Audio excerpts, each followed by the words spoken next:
conversar com a pré-candidata ao governo do estado do Rio Grande do Norte. E eu fiz questão de entrar em contato com quem, devido à assessoria da senhora Clorissa Linhares, porque a imprensa hoje, ela tem um papel onde não tem total credibilidade quando se fala em candidatos políticos. Porque eu tenho impressão, não. Impressão é dúvida. Eu tenho a certeza de que a senhora Clorissa Linhares lançou a sua candidatura lá atrás, o ano passado, há muito tempo. Aí aparecem alguns tipos de blogueiros que não recebem nada do senhor Johnson, nem muito menos da Clorissa, e dá uma informação de que agora que apareceu um candidato para bater de frente com a governadora do estado na sua reeleição, Fátima Bezerra. Eu vou te dizer como é a nossa imprensa, hein? Como funciona a nossa imprensa. Eu não tenho contato constantemente com o Johnson. A última vez o contato que eu tive com o Johnson foi quando eu paguei o lanche para ele lá em Raimundo do Bumbum, entendeu? Mas não tenho esse contato com o Johnson. Nem tenho esse contato constante com a própria pré-candidata que vai dizer de livre e espontânea vontade aqui, para todo dia, Clorissa, Clorissa, ou não é? Desse jeito. Agora, a gente tem que ser coerente, a gente tem que ser transparente, a gente tem que ser verdadeiro na hora de dar uma informação. E eu vou repetir. Eu tenho uma amizade, sim, com o senhor Breno Queiroga, mas a primeira candidatura posta na mesa, eu sou pré-candidata ao governo do estado, chama-se Clorissa Linhares. Seja bem-vinda, Clorissa. Bom dia. Bom dia, Carlos Cavalcante. Bom dia a todos os ouvintes que nos acompanham aqui pela difusora. Eu fico muito feliz com esse seu comentário, Carlos, porque é algo que a gente vem sofrendo desde o ano passado. A nossa candidatura está posta desde o ano passado. E o que a gente vem observado pela grande imprensa sequer a citação do nosso nome. E aí a gente realmente fica muito triste e ao mesmo tempo a gente fica feliz pelo seu convite de estar aqui no seu programa e saber que tem essa responsabilidade, é um repórter com responsabilidade. Outra coisa, Clorissa, a gente tem que colocar na mente de que nós temos opções. Esse negócio de dizer que não tem opção, tem sim. Tem seu nome, tem o de Breno, entre outros, mas nós temos opções e opções dentro da chamada oposição. Que oposição, para mim, não é aquela que aos 44, 50 minutos do segundo tempo, já na prorrogação, eu abandono a equipe e vou para o outro lado, tipo pastoril. A realidade é essa. É verdade, é verdade. Eu costumo dizer que o atual opositor, né, que falo que para mim de opositor não tem nada, estava até ontem na cozinha da desgovernadora tomando sopa no mesmo prato. Então é até uma palhaçada, né, achar que as pessoas vão engolir isso. Clorissa, quais os projetos de Clorissa em termos de pré-candidatura, já pensando no governo do estado? Para se falar em governo e para se falar em gestão, não tem outro caminho se não for o do desenvolvimento econômico sustentável. Hoje a gente vem passando por sérios problemas e a gente não pode levantar uma bandeira, Carlos, porque a saúde, a educação, a segurança, a infraestrutura do estado está um caos. Então a gente hoje não pode se dar o luxo de ter uma bandeira, mas a gente vai ter que ter ações enérgicas para todos os segmentos e através disso a gente vai conseguir com o desenvolvimento econômico sustentável.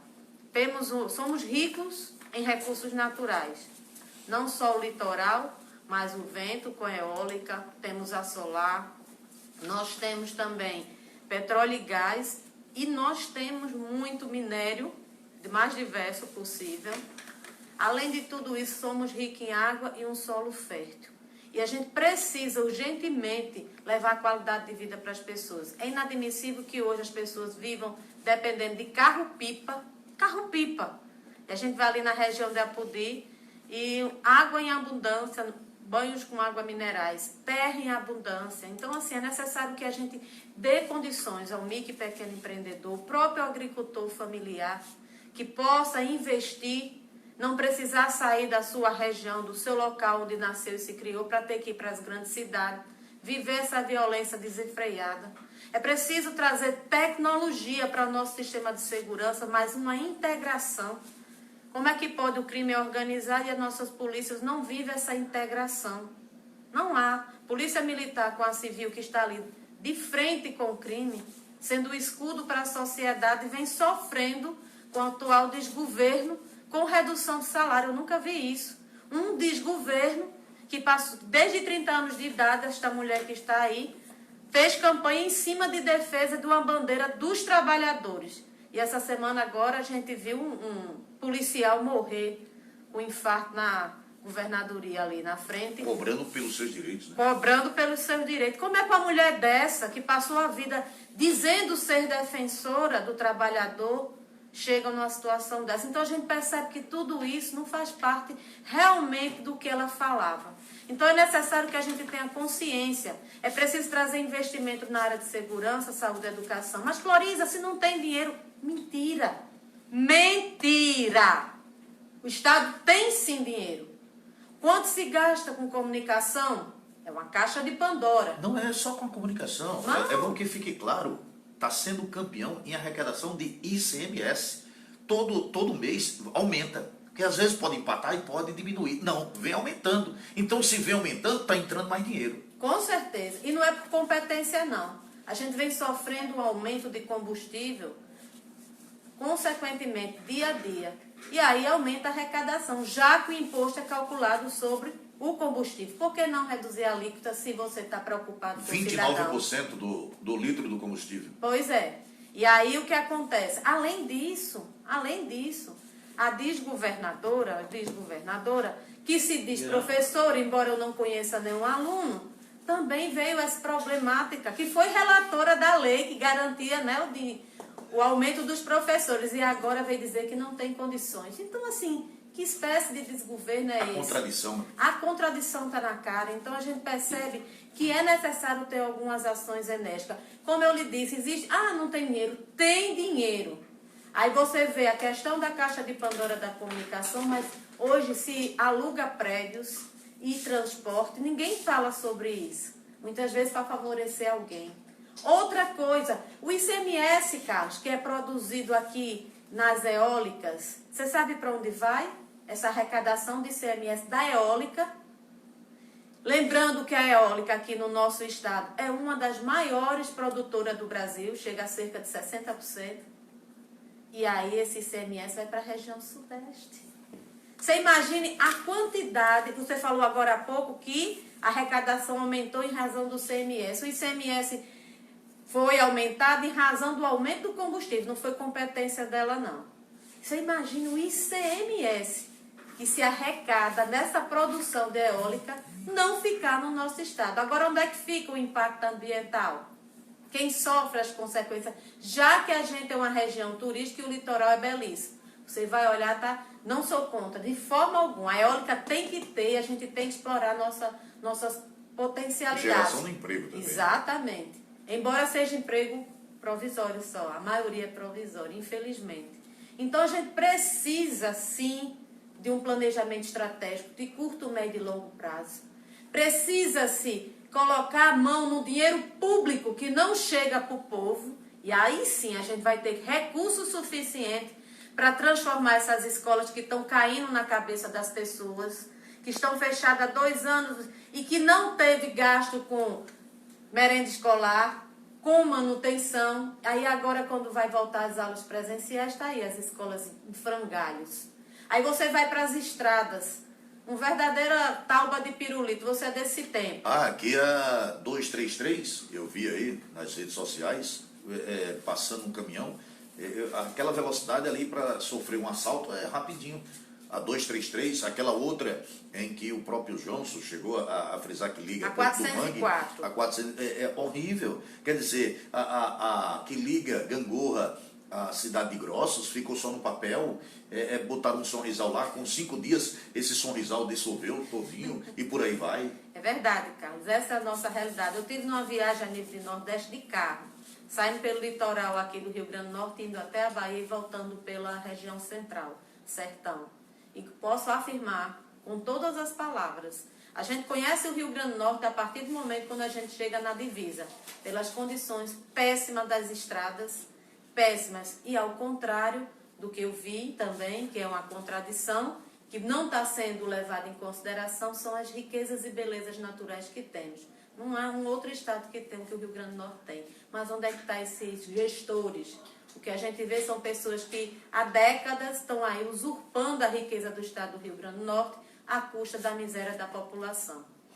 Olha, deixa eu mandar um abraço aqui para o Amauri Moraes, está lá no Abolição de número 3. Obrigado, Amauri, pela sua participação, pela sua audiência. Conosco também, bom dia, Carlos. Eu estou na escuta do seu programa. É o Gilvan, também parabenizando o programa e também a entrevista com a senhora Clorissa Linhares, pré-candidata ao governo do Estado. A senhora falou aí, há poucos instantes, no que diz respeito à segurança pública.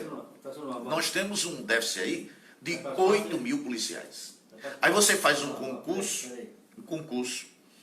para 1.000 policiais, 2.000 manda 40 para Mossoró, onde se tem 2 batalhões. Eu acho que isso é uma falta de responsabilidade com a sociedade moçoroense, na segunda maior, com 300.600 habitantes, onde em Caicó, uma cidade que tem 1 batalhão, tem 68 mil habitantes, Mossoró com 300 mil, tem 2 batalhões, lá tem a mesma quantidade de policiais que tem em Mossoró. Eu não sei que matemática é essa, onde ela estudou, essa escola que ela estudou, que eu não quero nem passar na frente. Quem está interagindo comigo é o José Augusto Polêmico. Bom dia, meu amigo Carlos. Um bom nome para governar o Rio Grande do Norte. É o de Clorissa Linhares. Tem respeito, humildade e pessoa simples. Ela fez um grande trabalho como vereadora em Grossos. Não só Grossos, mas o Rio Grande do Norte merece uma governadora como Clorissa. Pois é, Carlos. José Augusto, o Polêmico. Queria agradecer aqui, né, as mensagens, inclusive, de José Augusto, o Polêmico. Isso é muito bom. Né? O que ele é criterioso e é necessário, sim, haver essa discussão sempre. Carlos, o que você colocou é muito interessante e as pessoas, às vezes, não observam isso. O número de pessoas que foram prestar a prova, né, foram aprovados, o número que está sendo escalado e as propagandas que chegam são vinculadas até nós. Eu, formação em Direito e fui policial penal por muito tempo aqui na Mário Negócio, na cadeia pública de Mossoró, casada com um delegado, né, de profissão, 25 anos de exercício da profissão, então a gente conhece um pouco, sim, de perto a segurança pública. E hoje um dos maiores problemas que chegam não é só o contingente, mas você pega a questão de transporte, né, para que eles possam fazer aquele movimento dentro da cidade que causa aquela sensação de segurança, embora muitos não seja só isso, né, isso aí na verdade é o mínimo que pode ser feito. Mas a gente teve Natal, por exemplo, ali na região de Ponta Negra, né, onde fica uma delegacia, uma unidade para o turista, você precisava... E onde fica a delegacia de plantão também, exatamente, na Zona Sul. Na Zona Sul. Mas essa unidade tem alguns policiais para garantir, né, a segurança dos turistas na capital, que é cotada, né, por turista, e você precisava ver a gambiarra elétrica que um policial tinha feito para não ficar sem energia. Então as condições são muito precárias em relação às delegacias. Você percebe hoje um plano de saúde que você vai ser consultado, tem um sistema de digital. E hoje você vai solucionar um crime, se for colher as digitais, tem um fichado do tamanho do mundo para você sair comparando. Como é que funciona uma polícia pericial nesse sentido? Então hoje a gente está brincando de fazer segurança pública, não pelos profissionais que estão fazendo milagre. Porque hoje um profissional trabalha por 5, 8, 10, dependendo da região. Você consegue ver a questão de Caicó e Mossoró em termos de contingente. Mas você perceba que mesmo essa quantidade em Caicó ainda é insuficiente para a cidade de Caicó.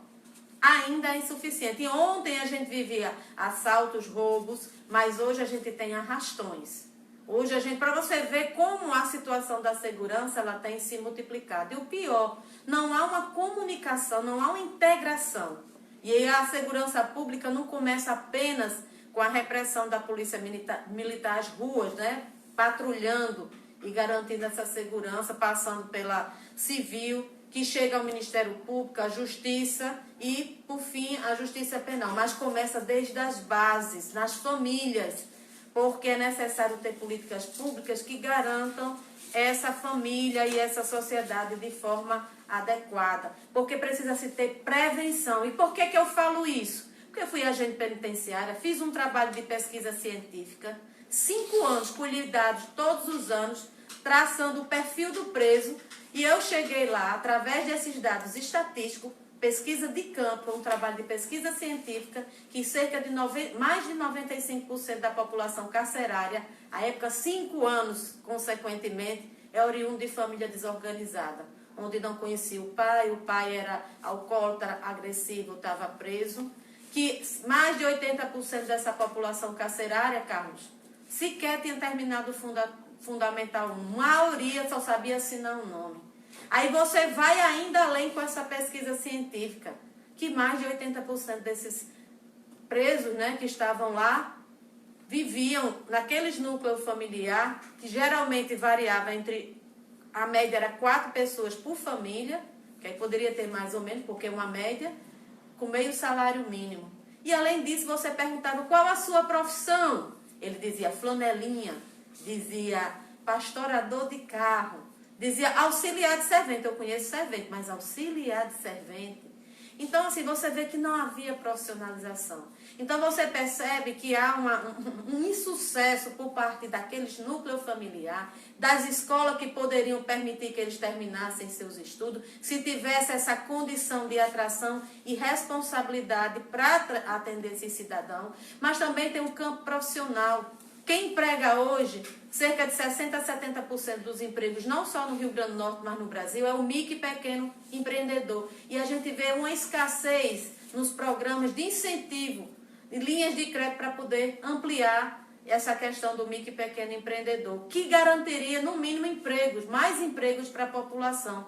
E, por fim, as igrejas, as ONG, a parte de esporte, a parte de cultura e a própria igreja que resgata. O maior trabalho prestado hoje pela sociedade, no que diz respeito a resgatar drogado, tem a ver com as igrejas, independente da denominação, que leva a cesta básica onde as pessoas estão passando fome. Então, eles prestam um serviço grandioso à sociedade e não recebem por parte do governo R$1. Faz tudo isso com a boa ação e o cooperativismo de outras pessoas. Então, o que a gente percebe que é necessário ter, sim, políticas públicas preventivas, porque sempre vai ser o maior meio de combater a violência. E a repressiva a gente vai fazer também, dando condições de trabalho para que essas pessoas possam garantir, no mínimo, a segurança ao cidadão. São 7 horas mais 41 minutos, tem um ouvinte na linha, vou já um breve intervalo, mas eu vou ouvinte. Alô, você, seja bem-vindo, bom dia.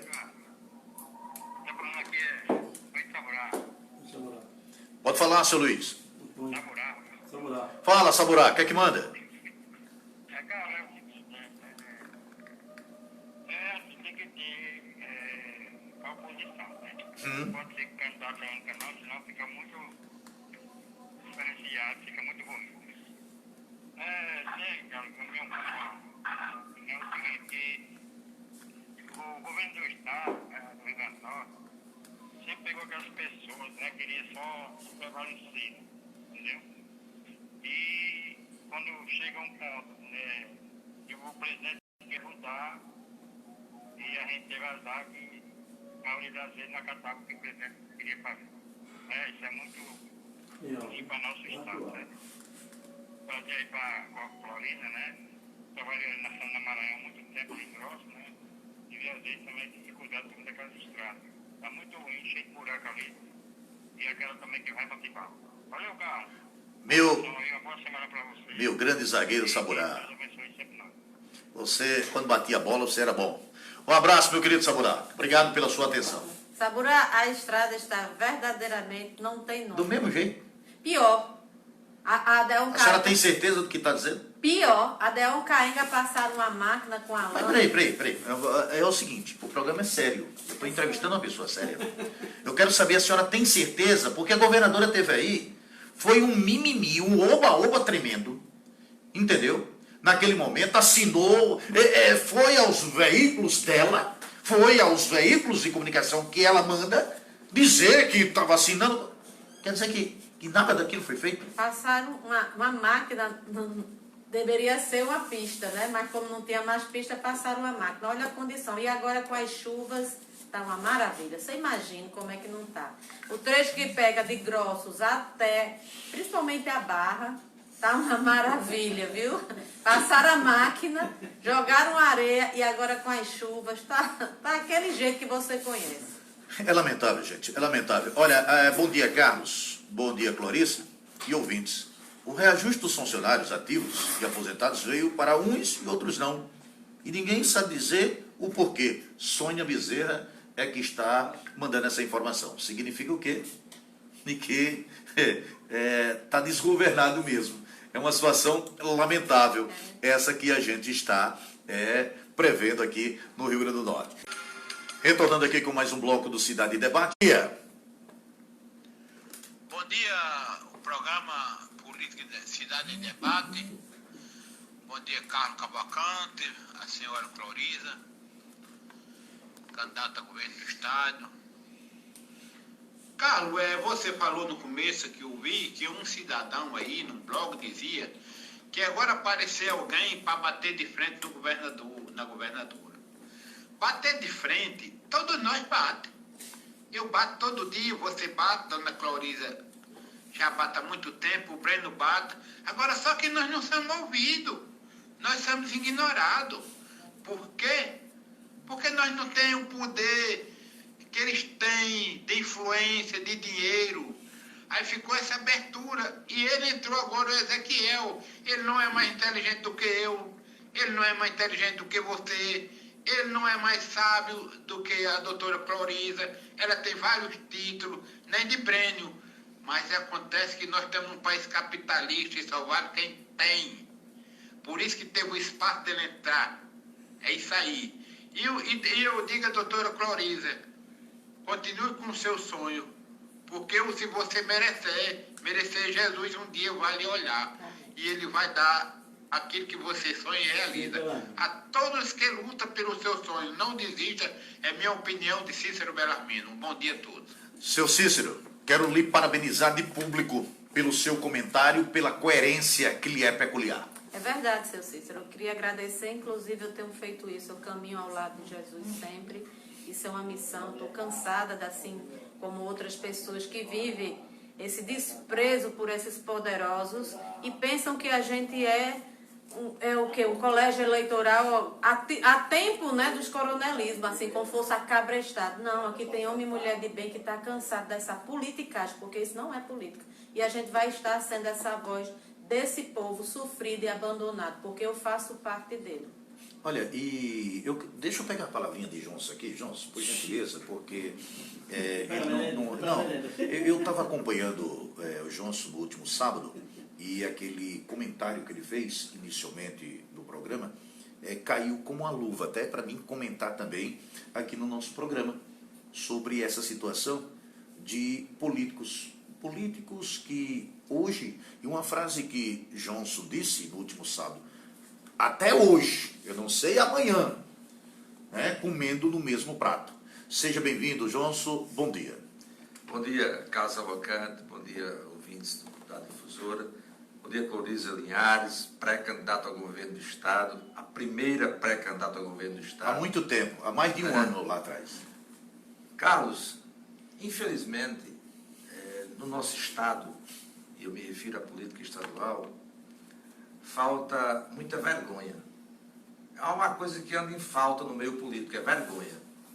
Honra, caráter, dignidade.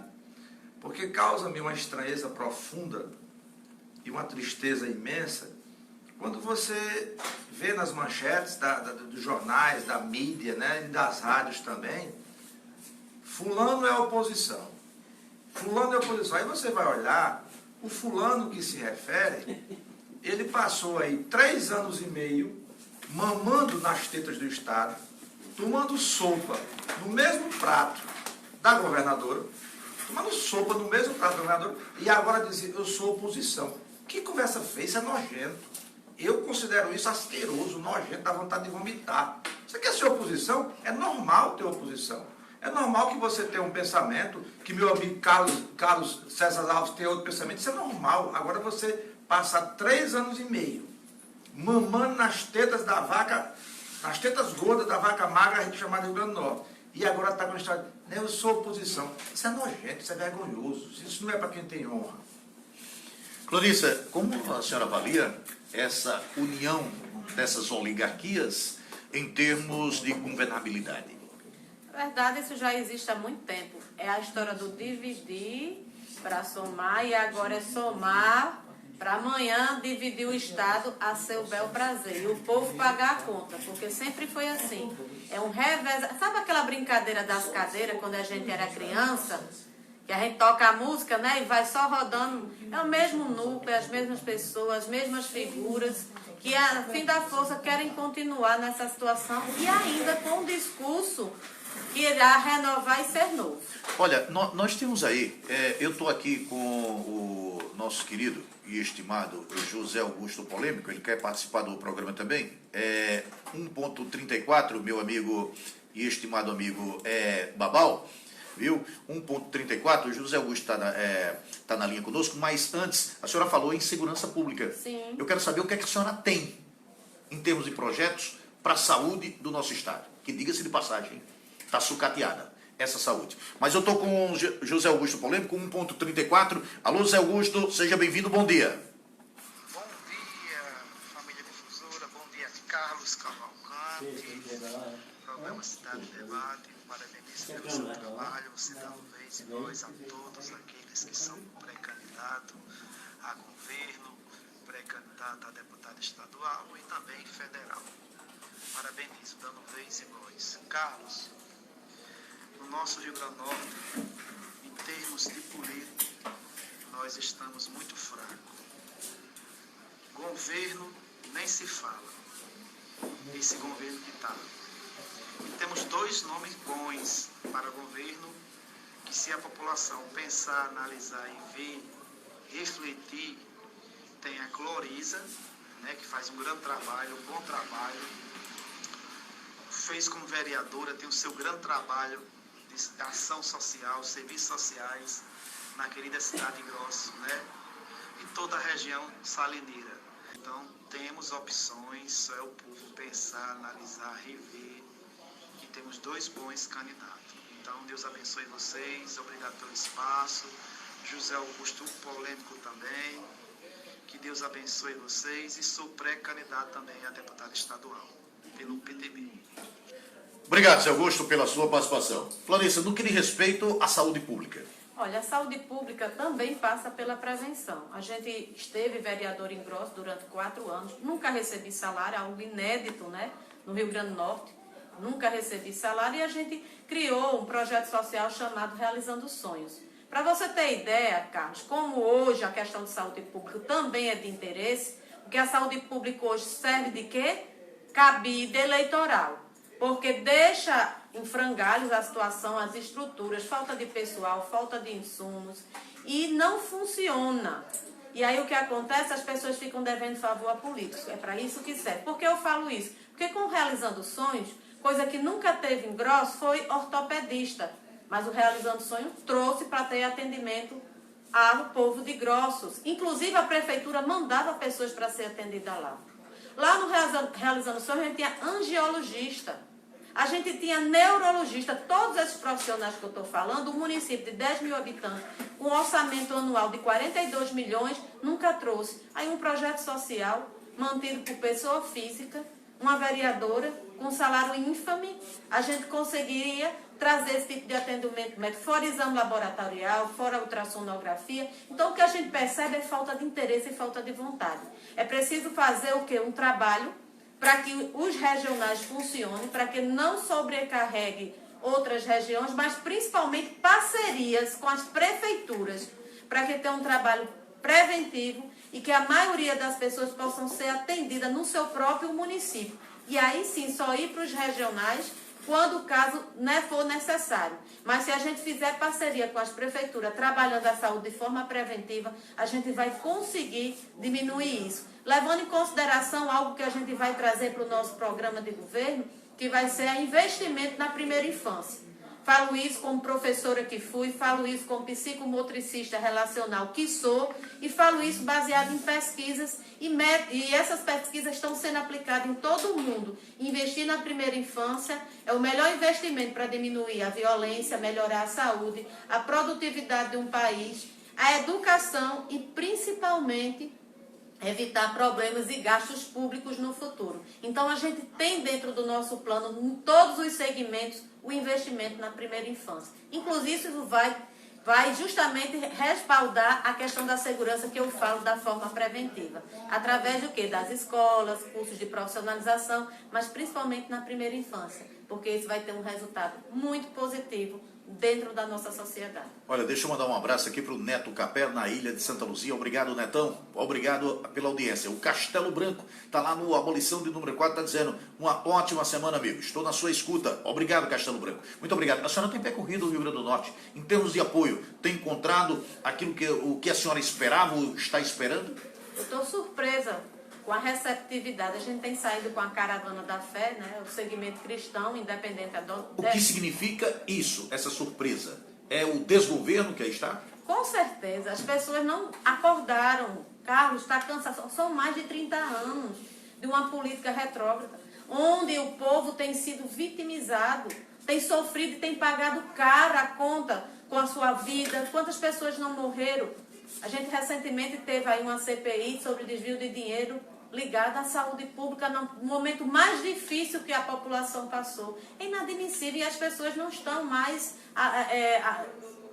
desligadas a tudo isso. As pessoas estão acompanhando tudo isso. E eles estão clamando um nome que venha realmente modificar tudo isso. Então, com a Caravana da Fé, a gente tem a ser abraçado por todo o segmento cristão, independente da denominação, mas a gente também tem recebido vários apoios de pequenos vereadores, suplentes, alguns políticos locais, que muitas vezes são tratados como o quê?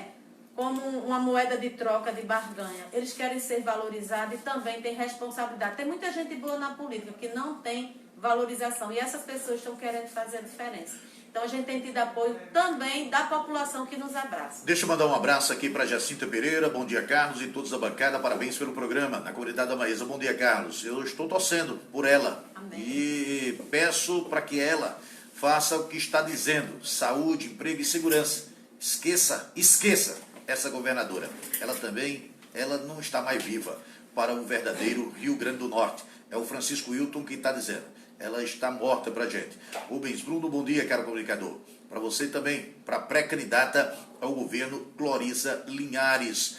Tota Silva, bom dia, que Deus te abençoe. Obrigado, Totinha. Genildo Félix está dizendo o seguinte: Clorissa, o que a senhora acha de uma governadora não conseguir organizar uma rodoviária? Será que o povo de Mossoró deve dar mais um crédito de confiança a esse governo? Bem colocada a pergunta do Genildo Félix. Genildo, eu não me admiro, porque uma mulher que nunca administrou nenhuma barraca de coco, porque hoje o empreendedor, ele que tem uma barraquinha de coco, ele consegue muitas vezes gerar um emprego. Ela nunca gerou um emprego, ela usa os empregos do Estado para se beneficiar como cabida eleitoral. Eu já vendi algodão doce aqui, no centro da cidade de Mossoró, ali onde era a Parada dos 11, em frente ao mercado, já vendi suco de andar e tudo mais. Então, na verdade, essa governadora, além de falta de competência, tem falta de interesse de libertar o povo do Rio Grande do Norte para poder fazer suas escolhas de forma racional e consciente. Olha, estamos chegando ao final do programa. O Altevir Cavalcante, Clorissa, é a melhor opção para o Rio Grande do Norte. O Altevir. A Mazé Castro está lá em Severiano Melo, né? Bom dia. Obrigado, Mazé. A Lourdes Oliveira, Clorissa Linhares, vai me representar. Obrigado, Lourdes. Muito obrigado pela sua audiência. Olha, quero pedir desculpa aí, né, Babão? Quero pedir desculpa. Tem uma série de áudios aí, de mensagens. O tempo é curto, devido ao conteúdo que tem também o programa. Muito obrigado pela sua participação. As suas considerações finais, a senhora tem um minutinho só. Queria agradecer a participação de todos, as palavras que servem de incentivo e que me encorajam a caminhar por esse Estado, levando o que eu penso sobre política, mas principalmente me comprometendo a tornar isso uma realidade, porque a gente precisa mudar. E para mudar a gente precisa ser o agente da mudança. Seja você também agente da mudança. Não adianta ficar sentado no sofá só reclamando, dizendo que tudo é igual, que política é tudo ladrão. Venha, coloque seu nome à disposição e principalmente vocês mulheres. Precisamos ocupar esse espaço que muitas vezes a gente não quer. É necessário a gente fazer esse esforço para fazer a diferença. Bom dia. Conversamos assim com a pré-candidata ao governo do estado, Clorissa Linhares, no Cidade em Debate.